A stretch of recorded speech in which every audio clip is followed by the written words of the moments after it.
بسم الله الرحمن الرحيم. السلام عليكم ورحمة الله وبركاته. داوديال صاحب يال meel kasta oo aad dunida aad ka joogtaan waxaan idin leenahay ku soo dhawaada mar kale iyo barnaamij kooban. Maanta waxaan socdaal kooban aan ku soo gaaray xarunta Kitaab Cloud. aad iyo aad ay farxad igu tahay in ay halkan igu soo dhaweeyaan walaalahay Cabdifataax Axmed iyo Xaliime Axmed oo barnaamijkan gundhig u ahaa Kitaab Cloud oo ah app sida madxafka kale u shaqeynayo oo aad soo degsanayso isla markaana aad buugga aad rabtid aad ka dhageysan karto haddii uu Ilaahay yiraahdo. Hadda markii ugu horeysa waxaan soo dhaweynayaa Cabdifataax iyo Xaliimo soo dhawaada. wadownahay mahadsanid Cabdiraxmaan Xudeyfi. Meesha waa meel codadka lagu dabo codkiina kor u kaca waayo. waa kacsayahay insha Allah. aad iyo aad. Yes. marka hore waxaan aad jeclaan lahaa bal in aad faahfaahin naga siisaan xaruntan aan joogno maxay tahay. xaruntan aan joogno waxaa la yiraahdaa Kitaab Cloud Studio. waa meel oo buugaagta aan ku duubno si haddana markaas aan u soo gelino appka marka waxaa waaye app loogu talagalay bulshada Soomaalida oo dhan oo buugaagta inta ay qofka akhrisan lahayd yacni ay dhageysanayaan. waa gartay. hadda inta buugaag oo naga dambeysoo kale hadda daa aragtid kaliya qof gurigiisa hadduu joogo boqolaal buug oo haystaa wax la qaadi kara maaha wax walba laakiin appkay kugu jiraan hal app. aad iyo aad. Yes. haya Xaliime. صح ورن sidoo abuu sheegay Kitaab Cloud waa xarunteeda joogta ku soo dhawaan kulanahay maxay ahayd meesha waa meesha codadkii waxa lagu qabto waa studio aad dhex fadhinaa waa taa markii yaa sameeyay marka appkan waxaa sameeyay aniga iyo Xaliimo ma sameeynay ilaa iyo waqti inta la eegay ku qaadato wad ka fikiraysan in app noocan oo kale ah soo saartaan ka fikiritaanka adiga ilaa 3 sano nagu qaadatay shaqadiis iyo wixiis aan wadnay laakiin hadda hirgalay haye maxaa idinku dhaliyay marka waxaan ugu dhaliyay baahida bulshada maanta Soomaalida oo qabto sorry maxay ahayd waxbarashada especially dad waxaa jiro maxay ahayd aan fursad u helinay wax bartaan marka waa qasab iyaga xitaa inay helaan si kale iyo waxbarashada ku gaari karto for example waxaa waaye maanta Sweden waxaa haysanaa app la yiraahdo Storytel oo ummaddan Sweden dhan wada dhageysato buugaag ay nooc Swedish English habeenkii markay ciyaalkeena jiifanayaan waxaa loo shidaa wax la yiraahdo Gunnaat Saagur oo si habeenka cuniga waa ku jiifanayaabo buugi marka ciyaalkeena u shideeno Swedish aan ugu shideena bacdi waxaan fikirnay maxaa u jiri waay asagoo Soomaali ah si ab Soomaali ciyaalkeena ugu shidno si luqadooda xitaa ayagana ay u sii fiicnaatay u sii haystaan yani halkan ay ku dhalanayaan haddaan anaga marka aanan siinin verktyg ama tool oo meesha aan yani anaga qaladkeena naqanaysa hadhow aad iyo aad والله horta Cabdifataax horta waa fikrad aad u fiican oo waalid kastaana uu dareemi karo haddii qurbaha qofka uu joogo waliba aad iyo aad u sii dareemi karo marka appkan markaa sameyseen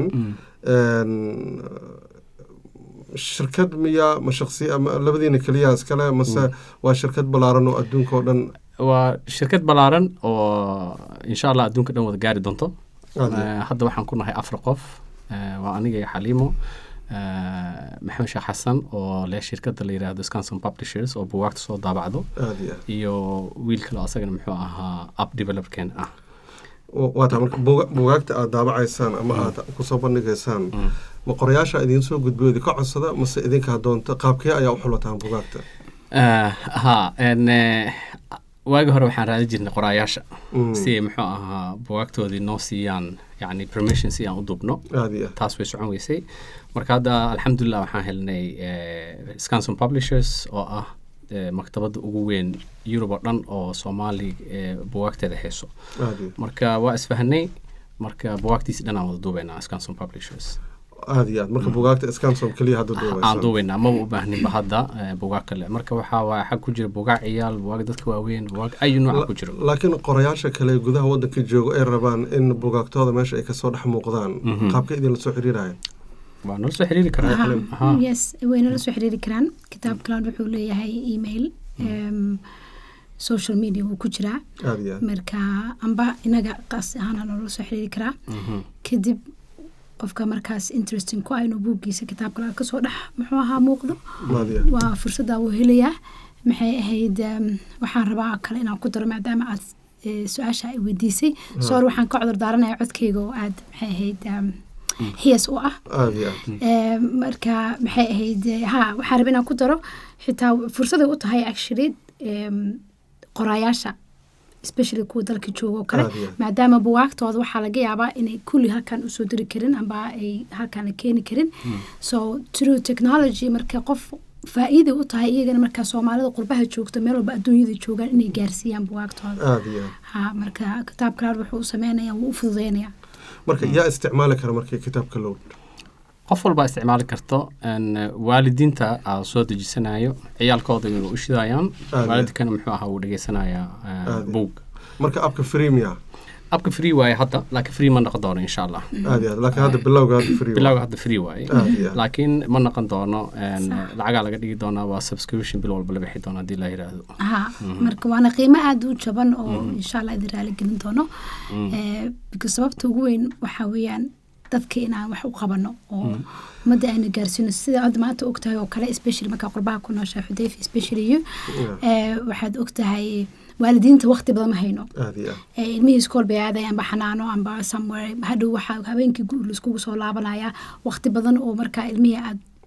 gelisid xitaa maysid amba inta adigu xitaa shakhsi ahaantaada buugaag badan inta soo qabatid aad akhrisid maysid waxa laga yaabaa gaarigaaga ku jirto shaqada u sii socdo inaad buug iska dhageysan kartid si aad markaa u sii xafidid amba aad sheeko madadaalo iska dhageysatid ilmaha sidaas oo kale habeenkii inta cuntada karinaysid oo kale ina ilmahaagana markaa buugaa u sii shidi kartid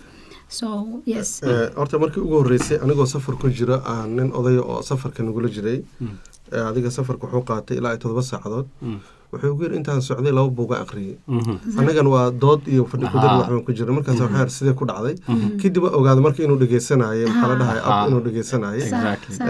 marka waa wax aad u fiican waa qofka asoo safar ku jiro asoo jiifa ama baawur wado in uu isticmaali karo abkan waana wax weyn oo aad wax ku taraaya yani waa cilmiga faa'iideysanaysa marka mustaqbalka dhow marka maxaa rajaynaysaan in abkan uu noqdo abkan inuu noqdo horta waa abka ugu horeeyay oo sidaan ah oo Soomaali muxuu ahaa maanta jira aadan ugu faraxsanahay waxaan rajaynaynaa insha Allah meel walba Soomaali joogto inuu gaaro dadka umadana marka inay ka wada faa'iideystaan qurba joogii dal joogba labadaba dadka codeynaya marka intee kala joogaan abkan hadda waxay joogaan Hargeysa Muqdisho Sweden Stockholm Kenya waan ka sameeynaa mid kale waxaan kaloo ka sameeynaa gaalkacyo sababtan gaalkacyo ugu sameeynaa waxa waaye Scanson Publishers wuxuu xarun ku leeyahay buugaagtooda dhanba wada yaalinba marka uma baahna buug inaan maanta iska daba dirno xagga yaalan xagga ka duubayaan marka taana waxaan ku sii diray maadaama dadka muxuu ahaa codayo uu joogo dalkii oo kale dhalinyarada marka iskooleyda ah ama dhalinyarada maxay ahayd jaamacadaha dhigto kale ayay fursad xitaa waxoogaa waxay u noqonaysaa kitaab kale inay ka sameeyaan pocket money oo kale amba in yar marka because qof walba shaqo camal bay u tahay kitaab kale waa tahay marka hadda kitaabka load hadda hawada ku jira marka hore my book ku fikirteen maxay ahayd fikradii haddana inaad meesha u soo guurtaan waa su'aal fiican my book horta waxay u ahayd waxaan rabnay يعني أب dadkana fahmayaan Soomaalida fahmayaan marka waxaan ka soo qaadanay Ingiriiska buugna waxaan ka soo qaadanay Soomaali laakiin waa si fikirnay oo يعني waxaan ku sii fikirnay inaan sii weyneyno oo Soomaali kaliya oo sabuugin abka naqanin because waxaan aragnay qoraayaal kale oo يعني kala nooc ah oo ajaanib ah na tuste inay ayaga xataa ay rabaan inay soo galaan especially Africa East Africa oo hadda dad kale nagula jiro oh very interesting yes Tigrinya books hadda way ku jiraan Swahili books soo socdo Amhariina way soo socotaa marka East Africa insha Allah laakiin waxa weeye hadda maadaama anaga aan Soomaali nahay inaan buugta Soomaalida lagu bilaabo sida hadda ugu bilaawnaba laakiin qarashka ku baxay aad ayuu u badan yahay in abkan la sameeyo laga shaqeeyo meel kala duwan waqti badan la geliyo qarashka intaas la eg yaa ka saaciday wala hadda idin naga saacidin anaga marka sameeyna because waxaan aaminsanahay wax markaad adigu aad rabtid oo in if you believe it يعني أنا أكتر إنه ضد واحد أترايو إنه واحد إنه واحد تريجين exactly lacag iyo maxay ahayd waqti iyo wax walba waad gelinaysaa midada kale markii oo company la starteynayna riski ay wax walba leeyihiin marka adoo og marka ku galaysaa ama waa ku khasaare ama waa ku faa'iideysaa aad iyo aad laakiin cabdifataax inta badan waxaa la yidhahdaa dadka soomaalida oo isma dhiirigeliyaan way isniya jebiyaan abkaanaa samaysay waxaa laga yaabaa dadku baahi weyn horta waa loo qabay oo horta ana xaqiijinayo taas laakiin falcelin ma kala kulanteen dadka dhiirigelin ah horta abkan qof walba oo soomaali ah looguma talagelin hadda for example qofka oo na dhiirigelinaynin ama anaga uma baahna inay qofna dhiirigeliso yani waxaan waa wax anaga aan isku hubno aan ognahay in loo baahan yahay qofka soo dejisanayna waxaa waaye qof oo yacni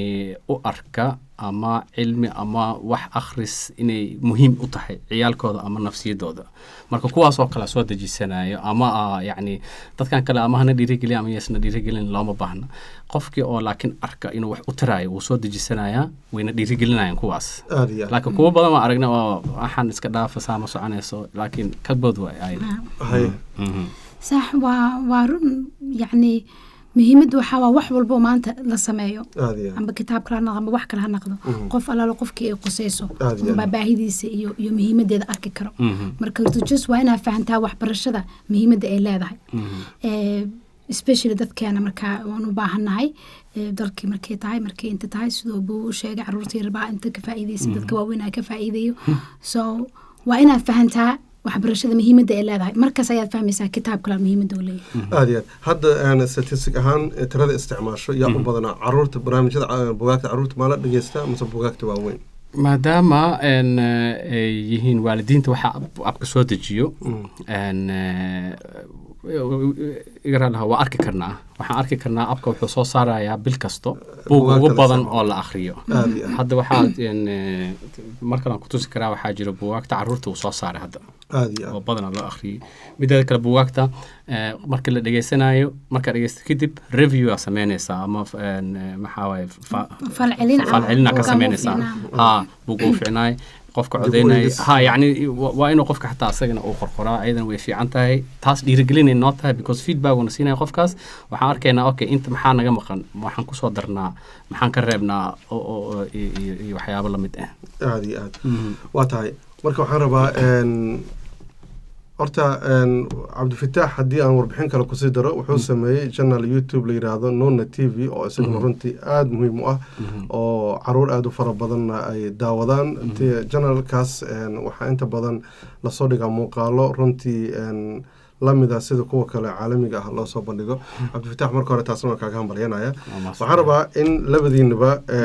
maadaama inta badan barnaamijyada caruurta ugu badan yihiin ama sheekooyinka la daawaday yaraantiinii qof kasta waxaa laga yaabaa sheekooyin uu xasuusta inay jiraan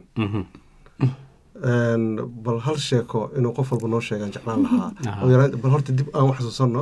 waa laga yaabaa marka habeenada guriga la joogo in waalidku sheekooyin noogaga sheekay jiray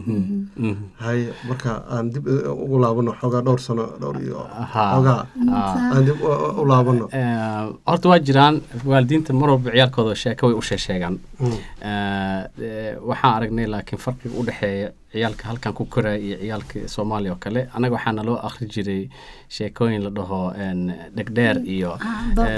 dad qalata iyo anagoo yarana looga sheekay jiray waxaas yani ma lahayn wax oo cunugan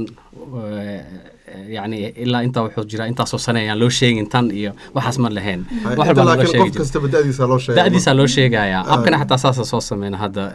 نقدر وكل هذا وكل جست أبكا لكن وحنا هنا وعيالك هذيك السجالسن يوحي كبدن عمل الله وتلقى عبسها يعني مركز سكرو فهم لكن عندنا دو يري هاي مرمو حاليا هبينك حتى إنه كسو قرو كوريال وعيال قاركود especially نقدر تاني عاد وكعبسين جري سناق وبعركو حملين dad qalata tahay wax ku cunayso marka adiga sheekada qisada dhegdheer marka ay hadda bal nooga sheekay marka ku dhageysanayna ma afka ka dhageysta afka ku jirta afka ka dhageysta may waa saas ani walaalaana hay Soomaa walaalkayga weyn marka dabcan isku sheekooyin baan kaga sheekeyn jiray baadaba isku guriga ka soo karo dhegdheer asaa qabsada sheeko kala qabsaday wallahi hadda ani dhegdheerta sarta sabaan u xasuustaa may ma aqaano qor ismarisaa jiray ninka yani oo iska dhigaya dhurwaa intuu qor ismarmariyo asaga xataa abkuu ku jiriyaa sheekooyinkii juxa juxa ma maqlin haye dhegdheeraa maqashay dhegdheer taas iyo dad qarabta iyo wax saas way maqli jireen laakiin wax kale wala hadda habeenkii waxaa xasuustaa inta anaga carraweelo waa maqal laakiin weli carraweelo markaan weynaaday oo yani intaa lagu maqlaaba carraweelo ma carraweelo xitaa waa maqli jira aniga yani waxyaabaha oo ka mid ah waxaa waaye xitaa anaga markaan yaryareen waa xasuustaa hadda marka wax dhow soo wada xasuusisay habeenkii intaan banaanka soo jiifano intaan dhulka jiifana cirkaan fiiri jirnay xidigaha markaasaa qof intuu meesha agteena fadhiyo oo nooga sheekey jiray sheekooyinkan oo kale so waxaa waaye ilaa hadda waa soo xasuustaa waana inay muhiim tahana waxaasaa lagu arkaya marka cunugaada maanta waxaa u shidid waxaa maanta bartid beri wuu ku koraya waxaa waaye experience oo yani uu soo lahay iyo aad iyo aad waa tahay marka annaga ku weydiiyo su-aashaad maxaad sheekada xasuusataa والله والله وسكريه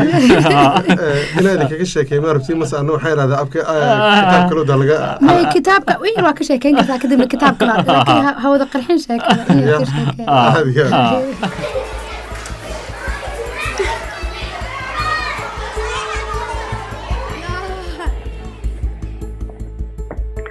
imise boog ayaa u akhrisay ciyaalkaada bishaan imise boog ayaa adiga akhrisatay bishaan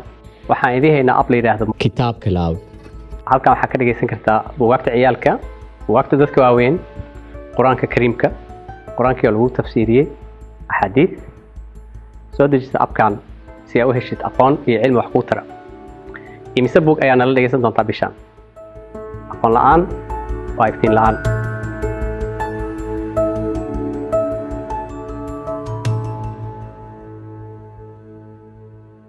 إن شاء الله آدي هذا سنتين ولالك عبد الفتاح أحمد يو حليمة أحمد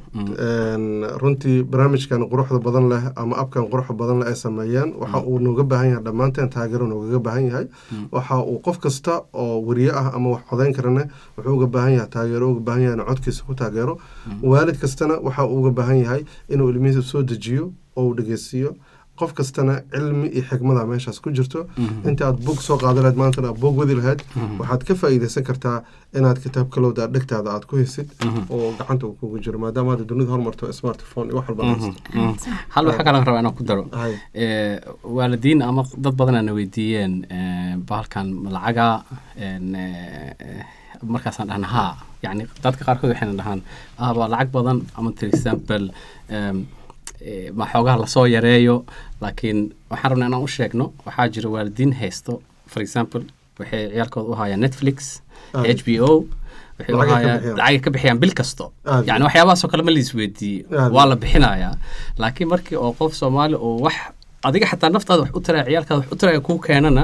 yani waxa leeyahay kan waxa waaye waliba anu waxa warka inay faa'iido tahay intii waalidku maanta dhan meelaha library-ga oo aad lahaa book raadin lahaa ama uu book soo gadi lahaa hadii halkan ay uga buuxaan oo maalin kasta book uu rabo oo maxay ahayd ku ceshan karo wax weyn waay Netflix and chill iska dhaafee kitaab cloud and chill da marka yes aad iyo aad ma santiin adaa wax kale aydan ku dareenin barnaamijka soo gabagabeynayna waa maasanta waa tahay intaas ayaan barnaamij kusoo gabagabeynayaa waxaan u mahad celinayaa saaxiibka idaaja xasan cadde oo barnaamijka dhanka farsamada ee kaamirada gacan iga siiya tan iyo kulan dambe sidaas iyo nabadgelyo